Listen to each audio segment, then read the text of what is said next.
हमारा अगला टॉपिक है ऑपरेशंस ऑन सेट्स। यानी हमने सेट के अभी तक जो इंट्रोडक्शन स्टार्ट किया था, तो इंट्रोडक्शन तुमने देख दिया, उसकी टाइप्स क्या होती हैं और सेट क्या होता है। इसके बाद हम देखते हैं कि ऑपरेशन किस तरह के सेट्स के ऊपर अप्लाई हो सकते हैं। सबसे पहला ऑपरेशन है यूनियन ऑफ टू सेट्स। हम दो सेट्स कंसीडर करके और उसके ऊपर ऑपरेशंस डिफरेंट हम स्टडी करते हैं।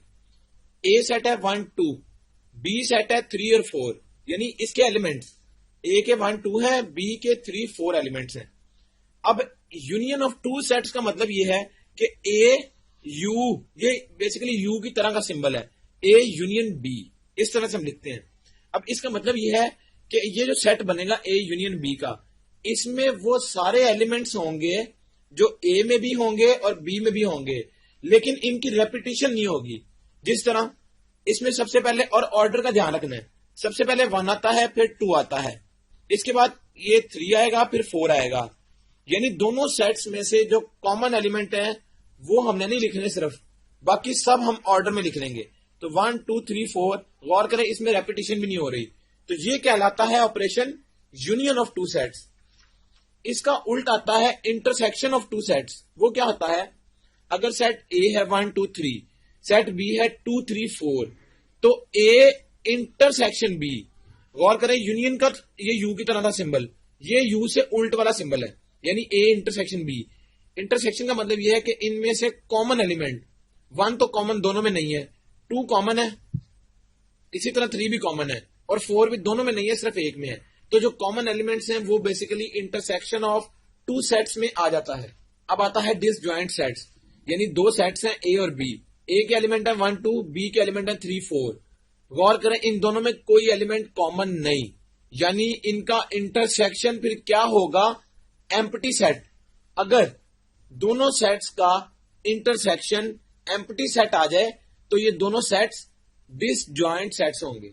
इसके बाद आता है ओवरलैपिंग सेट्स, यानी अगर ए सेट हो 1 2 3 और बी हो 3 4, यानी इन दोनों में से इंटरसेक्शन अगर लिया जाए तो कुछ ना कुछ आ जाए, चाहे एक एलिमेंट आए, चाहे 2 आए, चाहे 3 आए, कुछ ना कुछ एलिमेंट इसमें कॉमन होने चाहिए। जिस तरह यहां पर 3 कॉमन है दोनों में, तो ऐसा सेट जिसमें इंटरसेक्शन नॉन जीरो आ जाए, तो ऐसे सेट को हम ओवरलैपिंग सेट्स कहेंगे।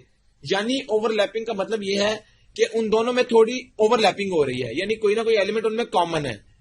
तो ये ओवरलैपिंग सेट्स की डेफिनेशन है। इसके बाद एक इंपॉर्टेंट डेफिनेशन आती है complement of a set. Complement of a set की डेफिनेशन क्या होती है, उसको हम सेट की फॉर्म में देख लेते हैं। A is equal to 1 2 3 4, U is equal to 1 2 3 4 5 6। गौर करें इसके 4 एलिमेंट्स हैं, इसके 6 एलिमेंट्स हैं। अगर हम कॉम्प्लीमेंट ऑफ अ सेट लेना चाहें, यानी ए सेट का कॉम्प्लीमेंट, तो उसको हम इस तरह से लिखते हैं, ए के ऊपर छोटी सी ये सी की तरह इस तरह से लिखते हैं, सी, यह है ए का कॉम्प्लीमेंट, या इसको हम ए डैश भी लिखते हैं, या इसको हम यू माइनस ए भी लिखते हैं। ये सब का मतलब सेम है, यानी ए का कॉम्प्लीमेंट। ये बराबर किसके आएगा, यू वाले जो एलिमेंट्स हैं जो ए में ना हो, ये होता है कॉम्प्लीमेंट। अब गौर करें 1 भी है, 2 भी है, 3 भी है और 4 भी है, यानी यू के 4 एलिमेंट्स तो ए में मौजूद हैं। इसका मतलब है ये नहीं आएंगे, आएगा क्या, 5 और 6। तो गौर करें यू माइनस ए का मतलब यह है कि यू के वो एलिमेंट्स जो ए में ना हो वो हम लिखेंगे यहां पर, तो इसको हम कॉम्प्लीमेंट ऑफ अ सेट कहते हैं। और इसी से मिलती जुलती डेफिनेशन आती है डिफरेंस ऑफ टू सेट्स की, और वो क्या है, अगर सेट ए हो 1 2 3 और सेट बी हो 2 3, तो हम डिफरेंस ऑफ टू सेट्स, यानी ए सेट माइनस बी सेट, तो इसका तरीका भी वही है जिस तरह यू माइनस ए का था, कि ए के वो एलिमेंट जो बी में ना हो, तो एक एलिमेंट ऐसा है 1 जो कि बी में नहीं है, ए का एलिमेंट, तो 1 इसका क्या होगा, डिफरेंस। अब गौर करें इसमें एक इंपॉर्टेंट टॉपिक है, वो है वेन डायग्राम से रिलेटेड। एक मैथमेटिशियन था जॉन वेन, उसके नाम पर ये वेन डायग्राम्स के नाम से मशहूर हो गई थी। तो वेन डायग्राम्स की जो स्टडी थी वो जॉन वेन ने की थी। अब हम ये देखते हैं कि वेन डायग्राम्स होती क्या है, वो हम एक्सरसाइज सॉल्व करके देखेंगे। एक्सरसाइज है 2.2 और उसका question number 1, exhibit A union B and A intersection B by Venn diagrams in following cases.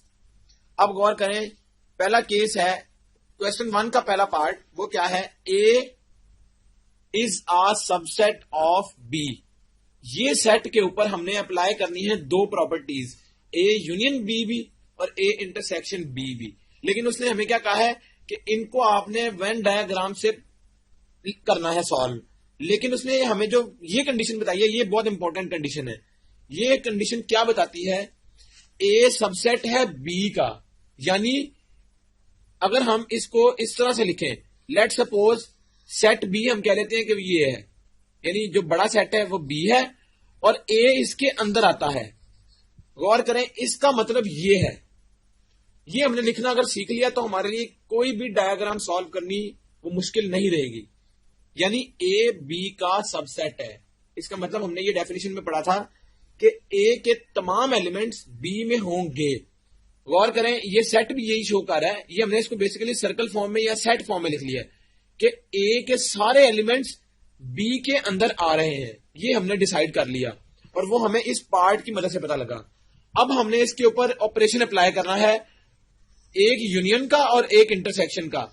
तो हम क्या करते हैं, हम इस तरह की एक और डायग्राम बना लेते हैं ताकि हमें ए यूनियन बी भी मिल जाए और ए इंटरसेक्शन बी भी मिल जाए। तो हमने दो डायग्राम्स एक जैसी बना ली। अगर यहां पर एक और फंक्शन होता तो हम एक और डायग्राम बना लेते ताकि हर एक का जो सेपरेट आंसर है वो हम निकाल लें। अब गौर करें, उसने कहा है कि वेन डायग्राम की मदद से एग्जिबिट करो ए यूनियन बी, यानी सॉल्व करना A union B. A union B का मतलब क्या है, वो हमने इसकी जो सेट की डेफिनेशन पढ़ी थी उसमें हमने ये बात की थी कि दोनों के वो एलिमेंट्स जो दोनों में पाए जाते हों। तो अब गौर करें, बी सेट के एलिमेंट्स ये जो बाहर हैं, इस ए की बाउंड्री से बाहर वाले जितने एलिमेंट्स हैं बी के, वो तो कॉमन नहीं है, दोनों में नहीं है। जो ए के अंदर लिखे हुए हैं एलिमेंट वो ए में भी है और बी में भी। इसका मतलब है कि ये हो गए कॉमन एलिमेंट्स जो ए और बी के यहां पर आते हैं। हमने बात की थी कि हमने कॉमन एलिमेंट्स नहीं लिखने, कॉमन के अलावा जो एलिमेंट्स बच जाते हैं। तो गौर करें, ये एलिमेंट्स जो कि रिपीट नहीं हो रहे, तो ये हमें क्या शो करेगा कि हमारे कॉमन एलिमेंट्स के अलावा जो एलिमेंट्स हैं वो हमारे एलिमेंट्स यूनियन में आते हैं। जबकि इसका उल्टा है, जो एलिमेंट्स दोनों सेट्स में कॉमन हो। अब ये वाले एलिमेंट्स जो है ना, ये बाहर वाले, ये बाउंड्री ए की जो बाउंड्री है इससे बाहर वाले एलिमेंट्स कॉमन नहीं है। कॉमन सिर्फ ये वाले एलिमेंट्स हैं जो ए में भी हैं, ये जो हमने इसको डार्क किया है, और ये एलिमेंट्स बेसिकली बी के भी हैं। तो ए और बी के कॉमन एलिमेंट्स ये हैं और ये प्रॉपर्टी कहलाती है इंटरसेक्शन की। तो इस तरह से हम वेन डायग्राम की मदद से कोई भी क्वेश्चन सॉल्व कर सकते हैं। हमें सिर्फ ये कंडीशन का ध्यान रखना पड़ेगा।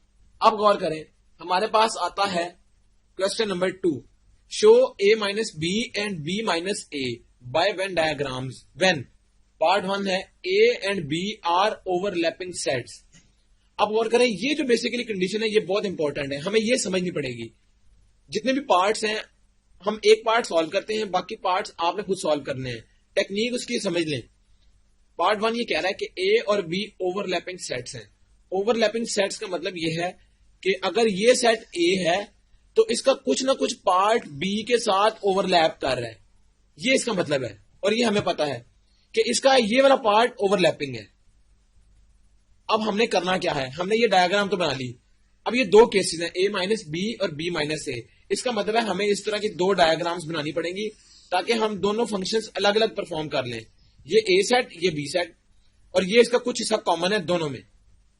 अब गौर करें, ए माइनस बी परफॉर्म करना है हमने। ए माइनस बी ये यहां पर आ जाएगा और बी माइनस ए यहां पर आ जाएगा। अब ए माइनस बी का मतलब क्या है, ए माइनस बी का मतलब ये है कि ए के वो एलिमेंट्स जो बी में ना हो। इसका मतलब है कि ये ए के वो एलिमेंट्स हैं जो ये कॉमन है, जो बी में भी है ए में भी है। तो इसकी बात नहीं हम कर रहे, हम ये कह रहे हैं कि ए के वो एलिमेंट्स जो बी में ना हो। तो इसका मतलब है कि ये जो पार्ट हम ये डार्क करने लगे हैं, ये वो पार्ट है जो ए का बी में नहीं है। गौर करें, वो नजर भी आ रहा है, ये तो कॉमन था। तो इसके अलावा ये वाला पार्ट जो है ना, ये बाउंड्री के अंदर जो लिखा हुआ है ये वाला हिस्सा, ये कॉमन नहीं है और ये सिर्फ ए में है बी में नहीं। तो ये हमारा परफॉर्म हो गया इस तरह। हमने बेसिकली वेन डायग्राम में ये पार्ट शेड करके बताना होता है कि इसका सोल्यूशन क्या होगा। अब इसका दूसरा पार्ट ये है ए और बी, इसका भी ओवरलैपिंग है। हम इसके ऊपर बी माइनस ए परफॉर्म करेंगे। बी माइनस ए का मतलब ये है कि बी के वो एलिमेंट्स जो ए में ना हो। अब बी के वो एलिमेंट्स जो ए में हैं वो ये हैं, और जो नहीं है वो कौन से हैं, वो ये जो हम शेड करने लगे हैं पार्ट, ये वाला बी के वो एलिमेंट्स हैं जो ए में नहीं है। तो ये इस बी माइनस ए का आंसर होगा। तो इस तरह हम किसी भी क्वेश्चन को इसी टेक्निक के मुताबिक इजीली सॉल्व कर सकते हैं। इसके बाद हमारे पास आता है question number 4। Let U set is equal to 1 2 3 4 5 6 7 8 9 10। ये 10 तक यू है, एंड ए सेट जो है वो क्या है 2 4 6 8 10, और बी सेट है 1 2 3 4 5, एंड सी सेट है 1 3 5 7 9। List the members of each of the following sets. अब गौर करें, हमें 4 सेट गिवन है, एक यू और ए बी सी, ये 3 सेट अलग अलग गिवन है। पार्ट 1 हमने ये देख लेना है कि किस तरह से सॉल्व होगा, इसके रिमेनिंग पार्ट्स भी इसी तरह से सॉल्व होंगे। ये है ए कॉम्प्लीमेंट। ए कॉम्प्लीमेंट की हमने बात की थी कि वो बेसिकली बराबर होता है u माइनस ए के, और u माइनस ए का मतलब क्या है, यानी u के वो एलिमेंट्स जो a में ना हो। ये हमने इंपॉर्टेंट चीजें जो समझनी है कि u के वो एलिमेंट्स जो a में ना हो, u के वो एलिमेंट्स जो a में ना हो। अब गौर करें, a के जो एलिमेंट्स 5 हैं 2 4 6 8 10, ये u के अंदर मौजूद हैं, यानी 2 भी मौजूद है, 4 भी मौजूद है, 6 भी मौजूद है, 8 भी मौजूद है और 10 भी। तो कौन से मौजूद नहीं है u के, वो है 1, वो हमें नजर आ रहा है, फिर 3, फिर 5, फिर 7 और फिर 9। तो ये 5 एलिमेंट्स हैं जो u के हैं लेकिन a के नहीं। तो ये क्या होगा, हमारा a कॉम्प्लीमेंट। इसी तरह अगर b कॉम्प्लीमेंट लेना हो तो फिर हम उसको ये कहेंगे u माइनस बी। अगर c का कॉम्प्लीमेंट हो तो u माइनस सी। तो इसी तरह हम इन सबको सॉल्व कर सकते हैं इजीली, जिस तरह हमने u माइनस ए को सॉल्व किया। इसके बाद इसी एक्सरसाइज का क्वेश्चन नंबर 5 है, using Venn diagrams if necessary find the single sets equal to the following.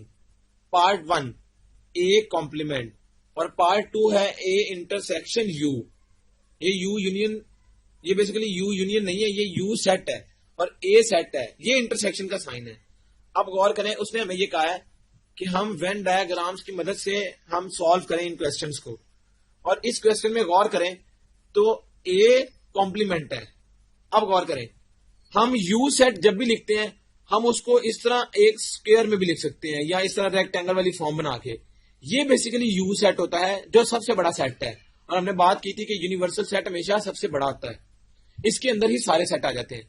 अब गौर करें, यूनिवर्सल सेट के अंदर ही कोई ना कोई सेट ए होगा, ये हमें पता है। ये हमें बेशक ना भी बताए, हमें पता है कि यूनिवर्सल सेट का एक पार्ट है ए सेट। और इसी तरह अगर हम यहां पर, वैसे मांगा तो नहीं गया, लेकिन हम ये कह सकते हैं कि यू का पार्ट बी सेट भी होगा। आल्दो यहां पर बी गिवन नहीं, लेकिन ये हमने समझने के लिए यहां पर लिख लिया। तो हमने बात की है इस सेट की, यानी यू सेट यूनिवर्सल है और ए उसका एक पार्ट है। हमने परफॉर्म करनी है वेन डायग्राम। अब होगा क्या, ए कॉम्प्लीमेंट। ए कॉम्प्लीमेंट का मतलब हमें पता है कि ए डैश या यू माइनस ए होता है, ये हमें पता है। और यू माइनस ए का मतलब क्या था कि यू के वो एलिमेंट्स जो ए में ना हो। अब गौर करें, ये वाला पार्ट जो है ना, ये जो हम ये सर्कल के अंदर है, ये पार्ट ए में भी है यू में भी है। तो इसका मतलब है कि ये तो कॉमन है। इसका मतलब हम कॉमन वाले के अलावा, यानी यू के एलिमेंट हो लेकिन ए के ना हो।